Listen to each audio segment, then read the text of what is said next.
was struggling to see here and I was giving out, and then I remembered the tractor has lights on. I can see the difference now. It's late, that's what's going on. That's a bit handier now to see what we're doing here. To speed up the job a bit. Yeah, we're going fairly well now, we won't be much longer. Going well here. Serious straw this year as well. Like streets ahead of the straw that we had last year, because all the straw that was made last year got rain, so this stuff is golden now. Very nice stuff. All good except the price of it.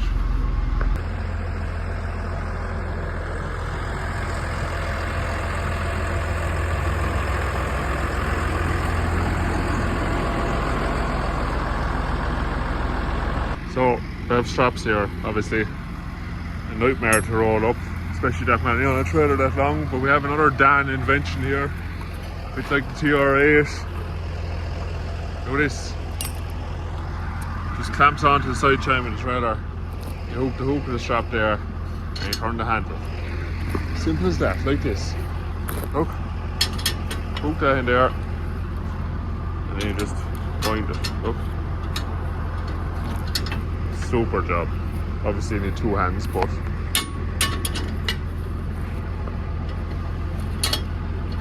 yeah, you get the idea. Works well with two hands, not with a camera in one.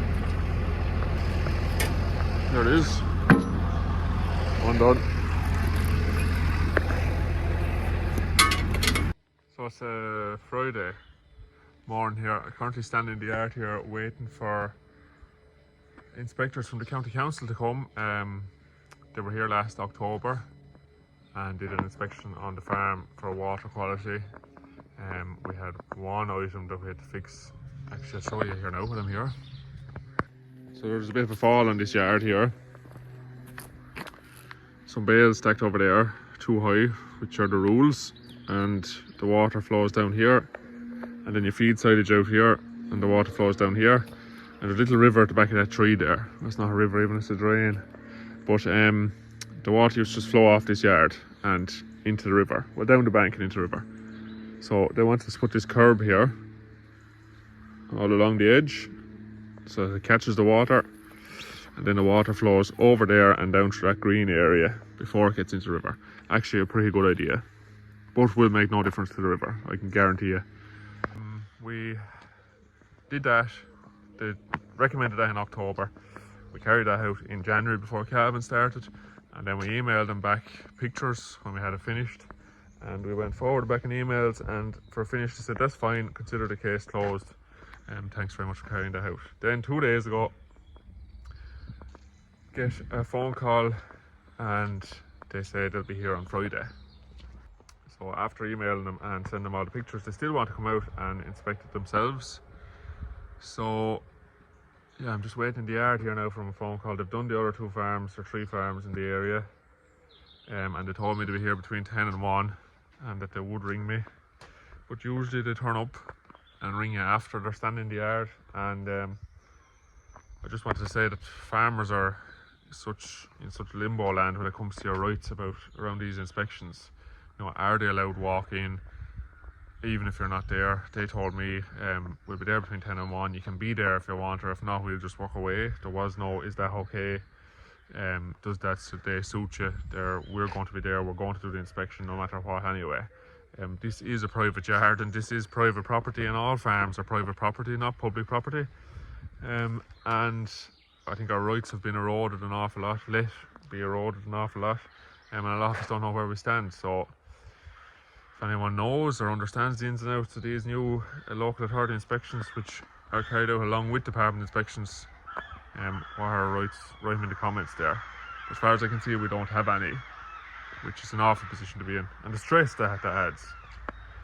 Well, I'm standing around here now waiting for them to come, and they say, oh, there's no need to be standing around waiting, but I don't want them in the yard without me here, from a health and safety point of view. And yeah, we have a day wasted here, and the stress of wondering what they're going to come up with when they come to the yard. I'll fill you in when they're gone, how we go on anyway.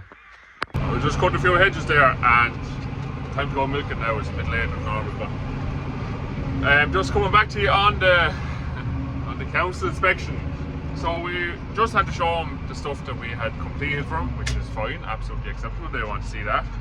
And when they were finished, then I said to them, so the problem is our little river is supposed to be polluting this massive bay. Now it's not a river, it's a drain, and it flows out into the sea, and then the whole bay gets polluted, fails E. coli tests, and then you're not allowed to swim in it, which is a disaster. No one wants that going on. I don't want to drive down there, it's right beside me, and not be able to swim in our own bay, and I farm the land beside it.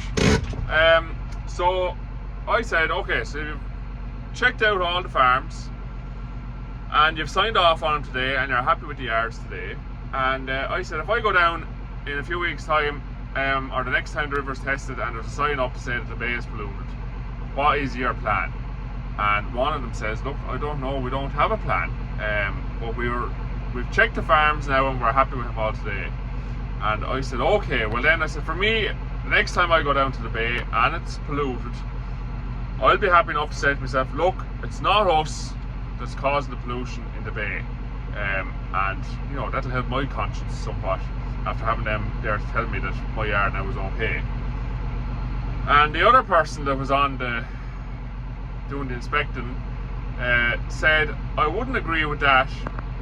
Yes, everything is okay on the farm today, but when we leave and retest the water in a couple of months' time, what's to say that, you know, drains aren't blocked on farmyards again, there's not effluent running off the yard, you're not spreading slurry too close to the river.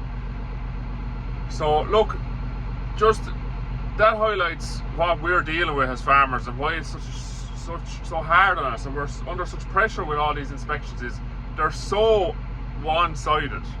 They're not fair. The people that are coming out are not all of them now, but some of the people that are coming out to inspect are not impartial, let's say. So when they didn't test the river this week, they've come to the yards this week and they're happy and they've signed off on it, that everyone's yard is up to the standard that the Wicklow County Council are happy with. But they won't test the river this week to see what the levels are like in the river, to see that when the farms are perfect, so say we did all go to the dogs in a week's time and go start dumping stuff and polluting the river that's going to pollute the bay that we want to swim in ourselves, how does that make sense? When we test the river this week, and if the levels are still high this week and you've signed off on all the farms, well then there's obviously something else wrong. But they will not test it this week because that would give them accurate information and would get the farmers off the hook. Instead, what they'll do is they'll test that in 3 months or 6 months time. They won't have a reference for this week for when all farmers are supposed to be not polluting it because they've signed off on them all. And when they test them and the levels are high, because I'm sure they're high because of some other reason, something else polluting the river, probably residential, they're going to just say to themselves, oh, there's the farmers acting up again. You couldn't leave them on their own, they'll have to be monitored all the time. And you need to call it out, lads. If you're going to get these inspections, please don't be afraid to be hard on them, and hard on them scientifically. Make sure the river is tested, make sure they can't come into your yard and say that you're polluting the river if they can't prove that you're polluting it through water tests. So that's where we are with the council. We won't be finished with them. They'll test the river in 3 or 4 months' time. The levels will be as high as they are today, but they don't know how high they are today because they won't test it to make sure that the farmer stays on the hook for the pollution, and they'll be back to us, I guarantee you. And they're spending our money, which we don't have, to do up yards that don't need to be done up, to not pollute a river which we're not polluting in the first place. We're spreading some fertiliser here. Today is the closing date, 14th September. Absolutely crazy when you see the weather and the grass growth that's around. Spread fertiliser this week and next week, looking at the weather. The uptake by the plant is fantastic around here. We're growing 60 plus a day. Sun is shining, it's warm. No way should we be stopped spreading fertiliser, and there's going to be more damage done now by having a closed day of fertiliser, by not having it, because today is the first day of the whole year that I have to blanket spread fertiliser, which means I'm putting out fert on covers in front of cows as well as behind cows. Everywhere is going to get fert today except for the paddocks that the animals are standing on. So I might even do the calf field that they're on because they're being moved tomorrow. So everything has to come out today now just in order to keep this grass growing along with the weather conditions, and there's going to be more pollution done today on this farm by spreading fert this way than there would have been all year, or if you had it just extended it to the 1st of October. I don't mind after the 1st of October. October is a different month to September altogether, but this is ridiculous this year. But just shows you they can't think for themselves, or no joined up thinking whatsoever.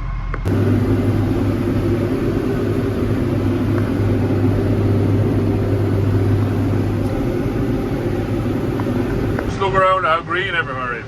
There's better uptake of nutrients by grass plants today than there was on the 20th of May, and we could spread away as much as we like May and June and everything this year. So anyway, look, it'll drive you mad if you let it drive you mad. That's the way it is now at this stage. But it's 18 units of 18612 is what's going out, and we'll try and keep the whole thing going. But the slurry there again this year, if there was ever an excuse to extend the spreading date to the 15th of October, is this year as well, because again, the growing conditions are there by the plant, the nutrients will be used up.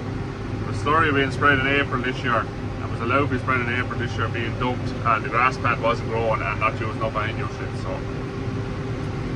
anyway, so in the even time,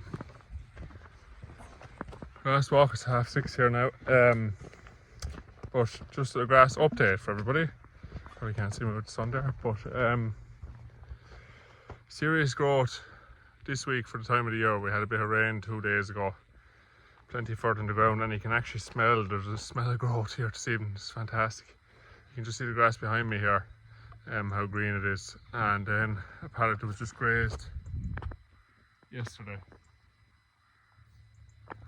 You can see the little green shoots. So home farm here grew 80 last week, and really that only took off in the last couple of days, to be honest, or that's all that's been noticed. But anyway, and the rented farm grew 70 in the last week. So looking at the forecast here, there was a heap of fert put out the other day, and there's heavy dew at night time to keep the moisture in the ground and to get that fert to break down, so there'll be no issue with that. And then every day is to be warm and sunny like that here now, which is fantastic. So look, we'll let these covers build up away now this year.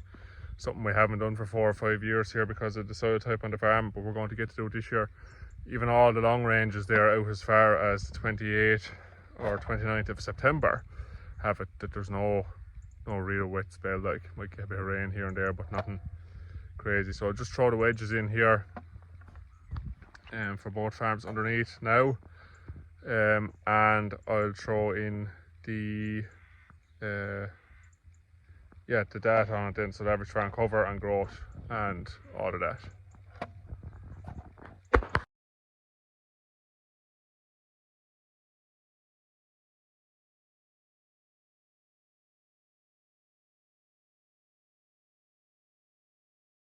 So you can see their days ahead on both farms are 18, which means if things went to shit growth wise, we'd have a month's worth of grass there pretty much, and that's at current feeding rates. And if weather gets very bad, all of a sudden a full wet week, like I say, would change things down here this time of the year, if it rained every day. But 18 days ahead means that if we can keep that under 20, if we were to drop nuts out in a hurry, so we're feeding 4 on both farms at the minute, 4 kilos, and if we could drop them out, we'd get around the farm fast and get it closed up. We need to be able to close the farm up within 10 days there, really, if we got into proper trouble. But really happy now to see them. So bonus, we'll take the bonuses. And I know a lot of you out there are struggling there for grass, and it might not be that nice hearing me say that. And I definitely feel for anyone who hasn't grown much grass this year, or is struggling mentally or financially to try to feed cows. It's not nice at all. So all I can do is share what's happening here and what we're doing here. But I'm certainly not on here to gloat or say that we're fantastic with the grass growth. We've done nothing any different than any other year, other than we've got rain when we wanted it, and we've got sunshine and heat when we wanted it. Just lucky, that's all. Well, that is like a summer's evening there. There's even sailing boats out in the sea. We didn't get this in June, so we're glad of it now.